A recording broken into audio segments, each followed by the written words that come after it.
मुल्क भर में महंगाई उरूज पर है। अवाम के लिए एक एक चीज इस वक्त महंगी होती नजर आ रही है। अभी जो खबर है वो ये है कि 73% गैस में इजाफा किया जाएगा। IMF से इत्तफाक हो गया 170 अरब रुपए के मजीद टैक्स लगाए जाएंगे। अवाम के लिए 2 वक्त की क्या 1 वक्त की रोटी खाना भी दुश्वार हो चुका है। चीज़ों की कीमतें आसमान पे पहुंच चुकी हैं, महंगाई में होशरबा इजाफा हो चुका है। बुनियादी अशिया खुर्दोनोश गरीब और मिडिल क्लास तबके की कुव्वत खरीद से बाहर हो चुके हैं। यहाँ पे दुकानदार जो हैं वो हुकूमत से ये मुतालबा कर रहे हैं कि फिल फोर जो मुर्गी की कीमतें हैं उसको बैलेंस किया जाए, जो फीड है उसकी कीमतें चेक की जाए। अवेयरनेस नहीं है ना, तालीम की कमी है, एजुकेशन की कमी की वजह से हम लोग ना पीछे रह जाते हैं। जो पॉलिटिशियन हजरात जो हैं, जो बड़े बड़े लोग हैं, ये लोगों को ना जैसे जस्ट लाइक विलेज में जाओ ना तो वहाँ के डेरे, मैं स्पेशली सिंध की बात कर, किसी किस्म का कोई मार्च जो है वो नजर नहीं आ रहा।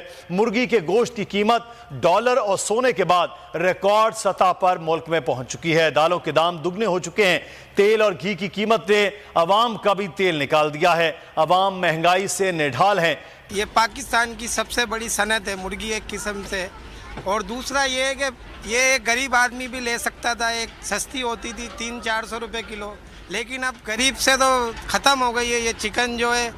इसके लिए ये है कि हुकूमत को चाहिए इसका मटेरियल जो है उसको सस्ता करे, क्योंकि इसके मटेरियल चावल फीड वगैरह जो है उसकी वजह से जो है मुर्गी शार्ट हो रही है। पंजाब में फ्लोर मिल्स एसोसिएशन की हड़ताल के बायस इम्कान जाहिर किया जा रहा है कि कल से आटे की सप्लाई बंद हो सकती है। लाहौर शहर में हड़ताल का सुनकर शहरियों में तशवीश की लहर दौड़ गई है। महकमा खुराक पंजाब उनसे ज्यादती कर रहा है, उनकी फ्लोर मिल पर छापे मारे जा रहे हैं और शर्त आयद कर दी गई है जो ट्रैकिंग पॉइंट हैं वहाँ पर निशान अंगूठा, ID कार्ड की कापी, मोबाइल नंबर और नाम लिखे बगैर किसी को सब्सिडाइज जो आटा है वो फरोख्त नहीं कर सकते। और जो आटे के ट्रक हैं वहाँ पर सिक्योरिटी का भी कोई इंतजाम नहीं है, तो शहरियों की मुश्किलात का क्या बनेगा। आटे का भी बहरान आता है तो इनके लिए एक नई मुसीबत आन पड़ेगी। उनका ये कहना है कि दुकानों पर पहले ही आटा दस्याब नहीं है और अगर जो ट्रकिंग पॉइंट और यूटिलिटी स्टोर पर भी आटा दस्याब नहीं होगा जो कि फ्लोर मिल सप्लाई करती है तो फिर तो हमारा अल्लाह ही हाफ़िज़ है जी। आटे की हड़ताल अगर हो रही है तो आवाम तो आगे परेशान है, तो मज़ीद यानी कि परेशानी वाली बात ही है कि एक चीज़ मिलती नहीं है दोबारा। फिर मुझे लगता है कि आवाम को बस इसी काम के लिए जाना पड़ेगा, बस आटे के लिए रोज़ाना। देखिए मसला ये है कि अगर हम IMF के साथ प्रोग्राम करते हैं तो फिर महंगाई तो होनी है, एक और सैलाब महंगाई का आएगा। लेकिन अगर हम IMF से प्रोग्राम नहीं करते तो फिर एक टोटल तबाही होगी, जिसका मतलब ये है कि हर चीज़ जो है उसकी और जो ये चीज़ें हम देख रहे हैं ना कि आटा नहीं मिल रहा या दालें नहीं मिल रही या दवाइयाँ नहीं मिल रही, ये आप समझ लें कि अगर IMF से प्रोग्राम नहीं होगा तो इसमें कुछ भी नहीं मिलेगा और आपकी इकॉनमी बिल्कुल स्टैंड स्टिल पे आ जाएगी। कोई चीज़ इंपोर्ट नहीं हो सकेगी और कोई आपकी एक्सपोर्ट भी नहीं होगी। तो वो एक बहुत बड़ा डिज़ास्टर है जिससे हमने बचना है। अब ये इस सूरत हाल में हम पहुँचे हैं क्योंकि हमने बड़े अरसे से किसी किस्म की इकनॉमिक जो हैं इस्लाहात नहीं की। हमने कर्जे जो हैं हमें मिलते थे बैरून मुल्क से, हम वो कर्जे लेते गए और खाते गए। कोई ऐसी इकॉनमी नहीं बनाई जो कि एक्सपोर्ट कर सके। हमने बिजली का निज़ाम ऐसा बनाया है कि वो तो कोई पाकिस्तानी अफोर्ड ही नहीं कर सकता। वो जो है ना हमारी इंडस्ट्री ले सकती है, क्योंकि वो अगर बिजली इंडस्ट्री इस्तेमाल करेगी तो वो इतनी महंगी है कि वो एक्सपोर्ट मार्केट में जा ही नहीं सकती। सो पाकिस्तान की इकॉनमी जो है वो अब दलदल में फंस चुकी है और इससे निकलने का एक ही रास्ता है और वो है IMF। अगर हम IMF से नहीं करेंगे तो हम ये दलदल में बिल्कुल डूब जाएंगे और खुदा न खास्ता बहुत ज़्यादा नुकसान होगा। सो पहला काम तो ये है कि ये IMF प्रोग्राम जिसको इतना डिले किया है, दार साहब ने ये बड़ी गफलत की है कि उन्होंने अभी तक इसको फाल नहीं किया। जब उनकी टीम यहाँ आई थी उनसे मुकम्मल नहीं किए जो भी करने की ज़रूरत थी। अब ये उन पे फिर छोड़ दिया गया है। इस दौरान आपका मीटर चल रहा है। हमारे पास ये सब जो पोटेंशियल है, पोटेंशियल हमारे पास बहुत ज़्यादा है, लेकिन हम पोटेंशियल को इस्तेमाल हमें करने नहीं देते कोई।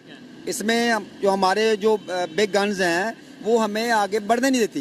और इसके अलावा हमारे जितने भी हमारे जो पॉलिटिशियंस हैं, जनरल हैं, जो दूसरे ब्यूरोक्रेट हैं, ये सारे इनकनेमेंट्स हैं, अमेरिका से इनकनेमेंट। और ये ना तो पॉलिटिशियन को उठने देते हैं, ना किसी इदारे को मजबूत होने देते हैं, और ये सारे डिपेंडेंट हैं अमेरिका पे। जितनी इनके अपने हैं, अपने पैसे पूसे जितने जो भी वर्ष है वो सारे उनके बैंकों में हैं। रशिया से हम चूँकि उससे इंडिपेंडेंट ट्रेड कर नहीं सकते, इसलिए हमारा ज़्यादा डिपेंड ही IMF पे है। जो वो कर्जा देता है वो हमारे जो भी आर्मी बड़ी है, हमारा मुल्क छोटा है।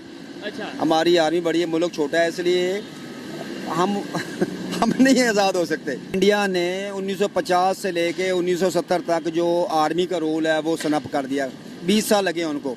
हमारे पास अभी तक वो इन्फ्लुएंस ऑलरेडी मौजूद है। हमारी जितनी भी रजीम चेंज हुई हैं सारे हमारी इन्होंने चेंज की हैं। सारे इदारे अभी तक उनके पे डिपेंडेंट है, चुंगल से निकलने दे ही नहीं रहे। अब ये जो भी कोशिश करता है उसको बेचारे को चेंज करके दो नया ले आते हैं। अच्छा, उन्होंने उनके ये बेसिक जो वजह है इनकी, उनकी स्टैब्लिशमेंट रही है बैकवुड पे, हमारी रही है फ्रंटवुड पे। अब उनकी स्टैब्लिशमेंट रही है अपने कामों की हद तक, जो उनके इख्तियारात थे उन्होंने वो इस्तेमाल किए हैं। यहाँ पे स्टैब्लिशमेंट करती है दोनों काम। जब आप मांग के खाते हैं ना किसी से, तो फिर आपको उनकी बातें माननी पड़ती हैं। ये फैसले इंडिपेंडेंटली होते हैं। जो गवर्नमेंट जो खुद कमा के खाता है ना, वो किसी की बात नहीं सुनता। उन्होंने 20 साल लगे हैं। आर्मी का रोल उनको ख़त्म करने में 50 से लेके 70 तक 20 साल लगे हैं। सेकंड वन आपकी जो आर्मी यानी कि 17 से 22 तक, इंक्लूडिंग आर्मी और इंक्लूडिंग गाड़ी जजेस वगैरह, इनके जितने भी रिजर्व होंगे या जितने भी इनके ऐसे उनको डिस्क्लोज करो। हर 6 माह बाद BRF डिस्क्लोज करो, क्योंकि आप 2 उन्होंने स्किप कर दिए। और वही अच्छा मुसलमान क्या होता है? जो अकॉर्डिंग टू इस्लाम चले। अब ये अकॉर्डिंग टू इस्लाम चलते हैं। कोई पॉलिटिशियन बताएं बड़ा शरीफ आदमी हो, चंद एक आपके होंगे, सारे गंदे नहीं होते। सो फ्रेंड्स, आपने देखा कि पाकिस्तान की हालत इतनी ख़राब हो गई है। दोस्तों, पाकिस्तान के साथ अब कोई भी देश, कोई भी जो कि मतलब वर्ल्ड बॉडी होती है, वो कोई ट्रांजैक्शन नहीं करना चाहती, क्योंकि पाकिस्तान की जो इंटरनल मैटर्स हैं उसमें बहुत ज़्यादा फ्लक्चुएशंस हैं। उनकी आवाम डेवलपमेंट के रास्ते पे जा नहीं रही है। उधर आज भी ऑर्थोडॉक्स तरीके से काम होते हैं।